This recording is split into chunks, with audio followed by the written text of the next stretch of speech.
Good morning, Bede. How are you? Hello, how are you going? I'm very well, thank you. Good. Now, what I wanted to have a conversation with you about today is this whole question of basically what is the structure, or what actually is suffering? What actually it is? Because what it is and what it appears are two different things, and that's what I want to mainly talk about today. That's pretty fascinating. I never really thought about suffering having a reality and then an appearance. So I'm very interested in what you're saying.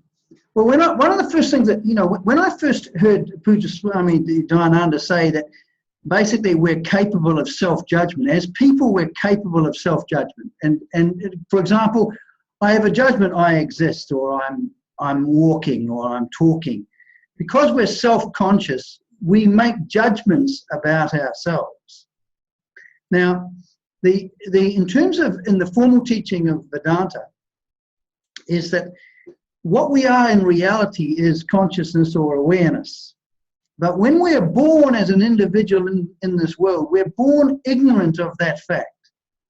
So when we're born, we're ignorant of the fact of what we are, and we're ignorant about the ignorance. So not only do we not know what we are, we don't know that we don't know that we are. But we do have a half knowledge. We have a half knowledge. We know that we are. If I said to you, do you exist? What would your answer be? Yes, I exist. Right. So the question isn't the fact that you exist. It's the question of what is existing. So we know that we are, but we don't know what we are. Now, because we don't know what we are, we can then, because of that basic ignorance, what happens is that we can come to a judgment as to what we are. We can come to a judgment like, for example, I'm unhappy. Now, when I first heard Puja Swamiji say that basically that pain or emotional pain or psychological pain was the result of emotional, was the result of self-judgment, that it was the self-judgment, I thought, no, my suffering and pain is much more than a self-judgment. But what he's saying is that when we look at ourselves, what happens is automatically we form a notion, I am unhappy. And this notion straight away takes the form of an experience of me being unhappy. Right. And that is a judgment. That is a judgment of oneself, that I am this or I am that. Is that correct? Right. So it's like, do you remember when I talked about, when we were talking about the snake? When there's a reasonably dark, sort of a dark, not totally dark, but reasonably dark room, and we think that the rope there is a snake.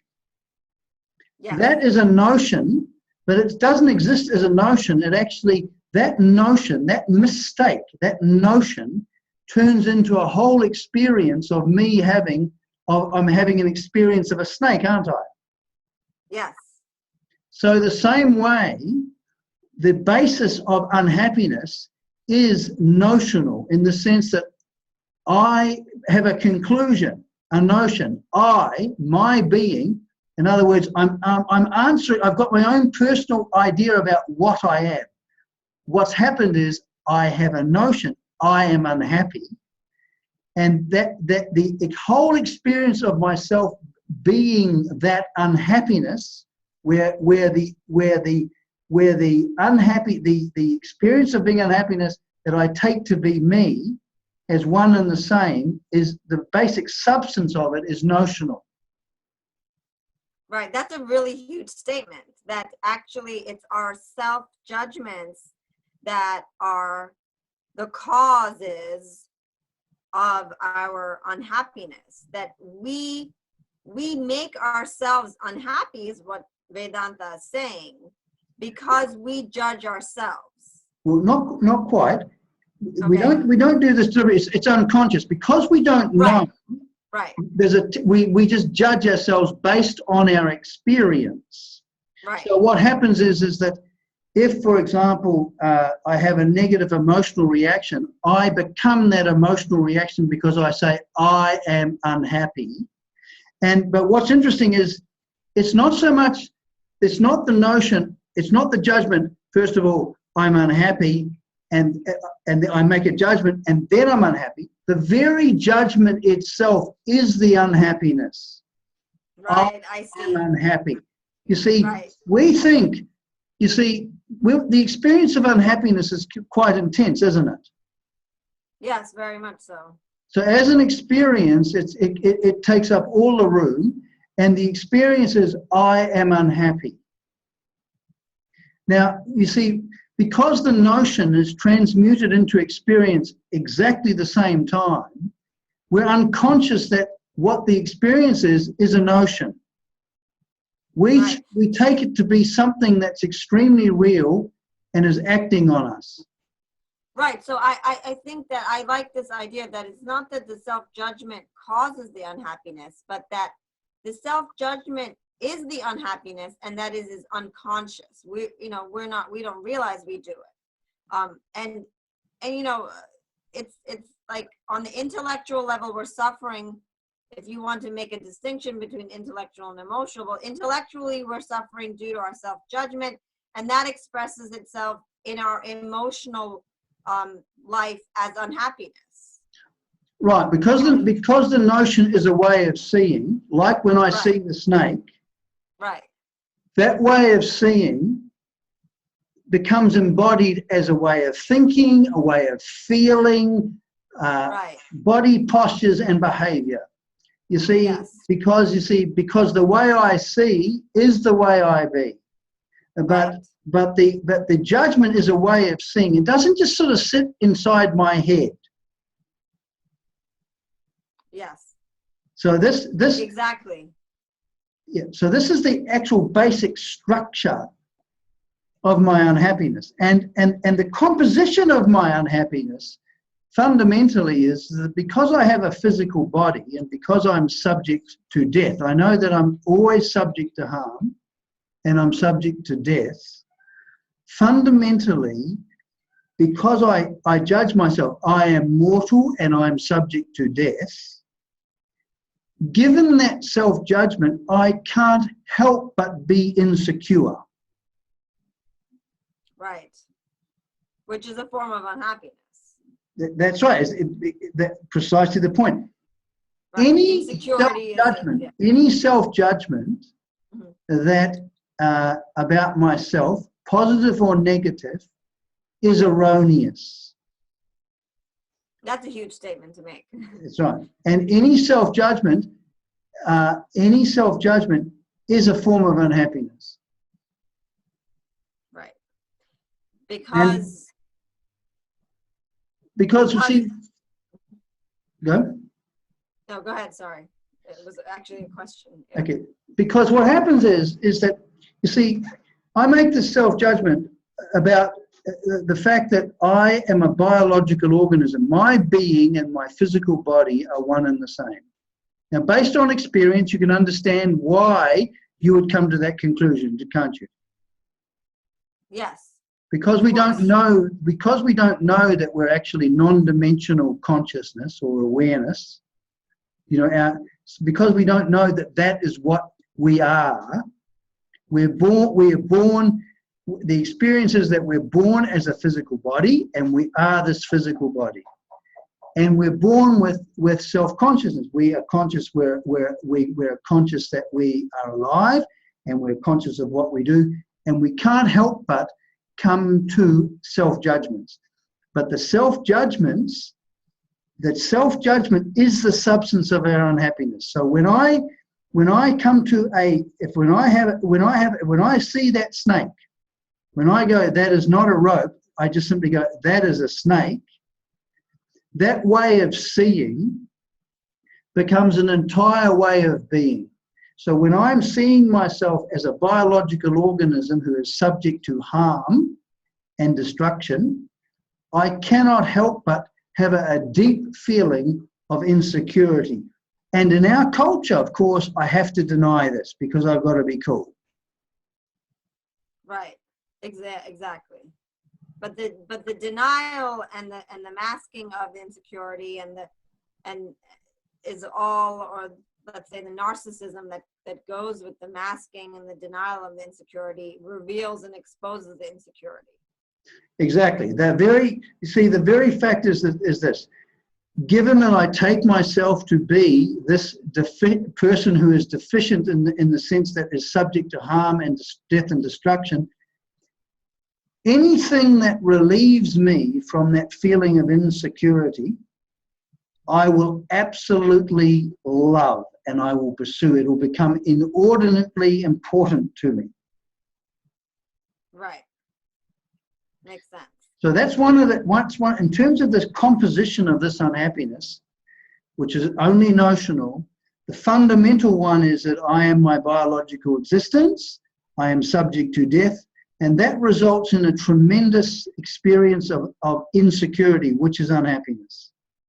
Now, also, because I feel kind of small in this big world, this big vast world, I feel insignificant. I have a conclusion. I am insignificant. Look at me. I'm this little particle amongst all of this other stuff. And I'm insignificant. Therefore, now if I'm feeling the deep pain of insignificance, because once the notion's turned into a notion, like the snake, I am insignificant, what would become highly attractive? Anything that removes the sense of insignificance. Now, this is precisely the point why we see in our life. Have you ever sometimes engaged in activities where you wanted to prove yourself or put yourself forward in a good way or to be looked at in a good way or any of that kind of stuff? Of course.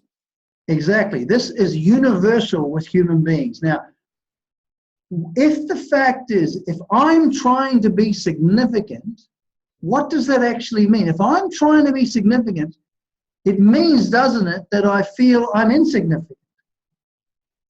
Yes, exactly. So when we see us human beings, how we try to prove ourselves to each other, how we try to be bigger and better than each other, how we try to feel kind of more important and all of this sort of stuff, how we can become a winner, become first, all of this is driven by the pain, the emotional suffering of feeling insignificant. Yeah, and that's a huge statement. I mean, we have discussed this in some previous videos, but it's something that involves a constant attention and awareness to the fact that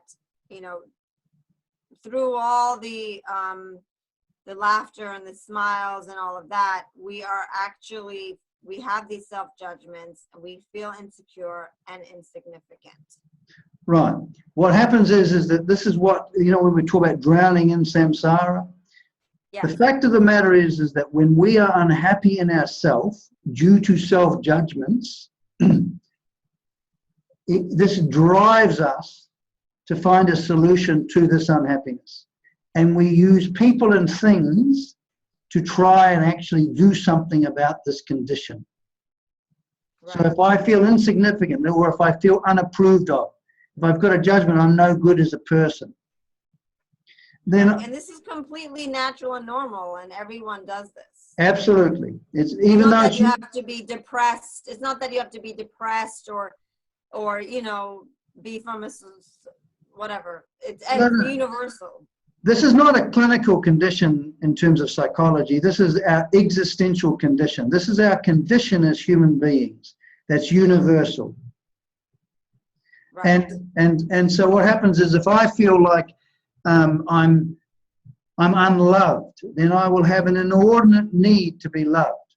It will become highly important for people to approve of me and love me, because this is the only thing that can relieve me of the burden.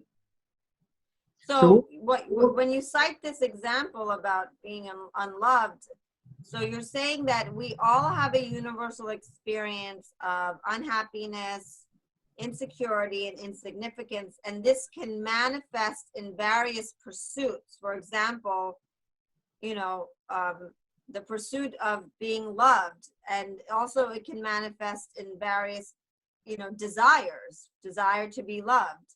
Yes. But that might be more pronounced in a given individual than in someone else. And someone else, it might be something else that's the unhappiness manifests in a different way. That's right, because in our culture, women tend to value the idea of being loved more, where men tend to value power and significance more.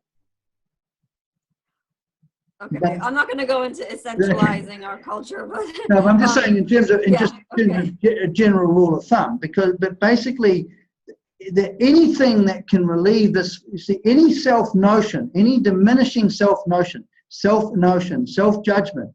I'm no good. I'm mortal. I'm weak. I'm pathetic. Anything. Do you see what I mean? Any kind of self-notion. And that self-notion itself is the unhappiness, which is great, by the way, because if that notion goes away, so does the unhappiness. If the notion it is a snake, this way of seeing that it's a snake, if that goes away, what happens to the experience, the whole experience built around that way of seeing? It just completely vanishes. It collapses. This is why Vedanta works. So we don't try and deal with the experience, because the experience is not the problem. We think the experience is the problem. I am unhappy. We are not aware that I have a notion, I am unhappy. We're not aware. Right. And also it's a actually painful experience. It's not a pleasant experience. Oh, it's and therefore even getting rid of that experience is natural. But it dictates all of our pursuits, and can actually lead us to more unhappiness, especially if it involves addiction, etc. Exactly. Now that's the other little composition. So how we got the one about mortal, right? Yes. Then we got the one of being insignificant in terms of love, insignificant in terms of power, and insignificant about importance, whatever, right? We then have this fundamental self-dissatisfaction. Do you know what I mean? Kind of not really feeling alive, feeling a bit empty, feeling bored. And this is a big one in our culture. And the thing is that the only thing that will remedy it is excitement. Right. It's entertainment. When you say culture, it's not a specific culture. It's the universal, the human culture. You're right. Our culture provides remedies for it through entertainment. If you notice that with the entertainment, there's now more and more sex and violence, more and more impactful kind of entertainment that people like. Yes. Because you see, when you feel dead in yourself, stimulation becomes highly important. Entertainment becomes highly important. Have you ever heard people say, "Oh, I'm just so bored"? Oh, all the time. People are bored on 30 minutes of nothing to do, and that means I'm bored, and someone or something has to entertain me. That's right. And they normally say it's boring now, not I'm boring. Right. But the fact of the matter is that basically this fundamental unhappiness, which consists of this insecurity because I'm subject to pain, destruction, death and destruction, subject to harm, that I'm insignificant and small, and that I'm insufficient in myself. There's no contentment in myself. I'm not content. I'm right. That self-judgment. I'm just not content. I just don't feel right in myself. This fundamental unhappiness, and this is an experience. It's not a reality. It's an experience, and we seek to solve this unhappiness by having another experience, replacing it with a better experience. Now it's not just an experience, we want to replace it with a better self-experience. What is the difference between experience and self-experience? Well, I might want to have I might want to buy a car, but I don't want to buy a car so I can feel good about myself. Right. I see. So it's not a car out of necessity. It's a car because I want to feel good about myself. Yes, it's because I want the car so that I can feel good about myself. You see, fundamentally, when we look at our psychology, it's feeling good about myself and feeling bad about myself, isn't it? Right. Yeah, it really boils down to those two things, yes. Yes, and so what happens is that when I feel insecure, I'm feeling bad about myself, and I want to feel good about myself. Yeah. And there's a rule here. The more intense the pain, the more intense the pressure to relieve the pain. And so the more intense the desire, the binding desire, so then, That's right. to relieve the pain. That's why you see, in Vedanta, we're not interested in desires per se. We're only interested in those desires that are born out of this suffering. And exactly, because the desire to have an ice cream cone, the desire to do whatever, if it's unfulfilled, may not lead us to unhappiness because it's non-binding. yes, And I know that Puja Swamiji makes this distinction very, very clear for many, many years, for the 20 years that I have studied with him. It's very important because this new age idea of desirelessness is really just a spiritual trip. So, I'm glad that, you made this idea of pressure, because the idea of pressure really highlights the fact that these desires, which pressurize us, are not desires that we can just let go easily. Well, can I just say something there? The desires don't pressurize us. The pressure of the desire comes from the misery. So right.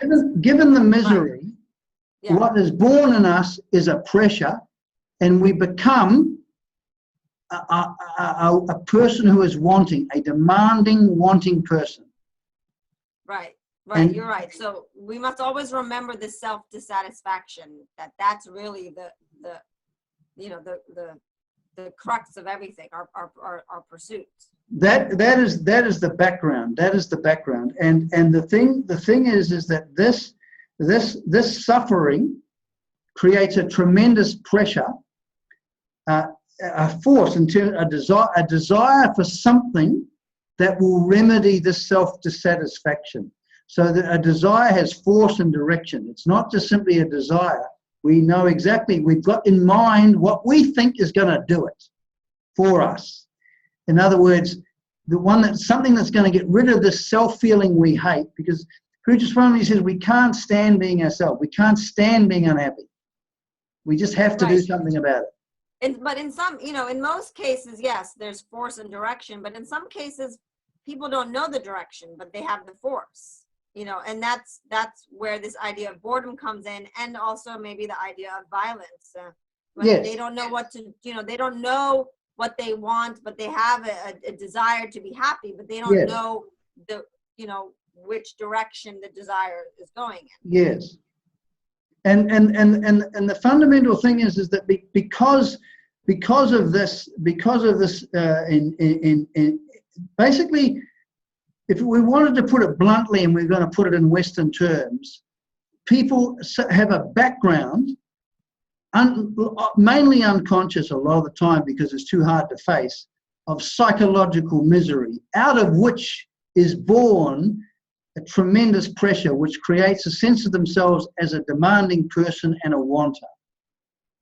And the whole process of, the whole purpose of Vedanta is to resolve this fundamental psychological misery. And this is how we know when we're on the right track with Vedanta, because there will be an impact on this psychological misery. Right, not through experience, not through removing the experience of misery, but removing the self-judgment, which expresses itself as emotional misery. That's right. We resolve the problem through knowledge. In other words, if I really know that it's not a snake and I actually recognize a rope, the whole experience of facing a snake and all the fears that go with that just simply collapse. Right. So the same way, that's why in Vedanta we put a premium on knowledge. But that's all I wanted. What I wanted to do today was just to go over the simple thing of the fact that there is a universal problem here of self-judgment, which transmutes itself or turns into the experience of myself. I'm experiencing myself as unhappy. In other words, I have a judgment. I am unhappy. And then I'm experiencing myself as an unhappy person. So that the basis, the substance of that experience, which is so real and so concrete and seems so unsolvable, is in fact a self-notion. Right. That's erroneous. So, That's that right. opens up the possibility that we could be wrong about ourselves, and we could be wrong about our own unhappiness, that there is really, no cause perhaps for our unhappiness if we really look into it. Yes, we get caught up in the thing that the experience is so convincing that we believe it, and we're unconscious of the fact that it's actually only a notion.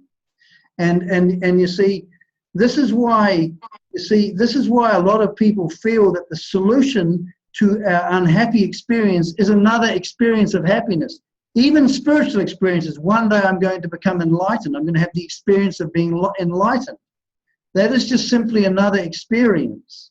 The only thing that resolves the fundamental unhappiness, the only thing that resolves it is if these notions can be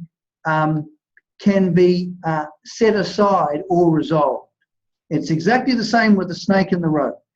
Here I am, I'm facing a snake, all of me is afraid and I'm scared. And the value of knowledge is that when I truly recognize that what's in the corner is only a rope, that whole experience drops away. And exactly. and that's what we're dealing with fundamentally in Vedanta. We are dealing with with a problem centered on me. I am unhappy. I am mortal. I am insignificant. I am guilty. I am unhappy. I am confused. I am unloved. I am inferior. A whole bundle of these things. They're all notions, but the problem is we're not aware that they're notions because the notions automatically turn into an experience. And it's the experience that we fight. We try to fight the experience. We try to do something about the experience. So we never really get to the core issue of actually seeing that it's a notion. Okay? Right. Very good. Excellent. Thank you. All right. Well, I'll see you next time. Wonderful. Looking forward to it. Thank you. Bye-bye. Bye.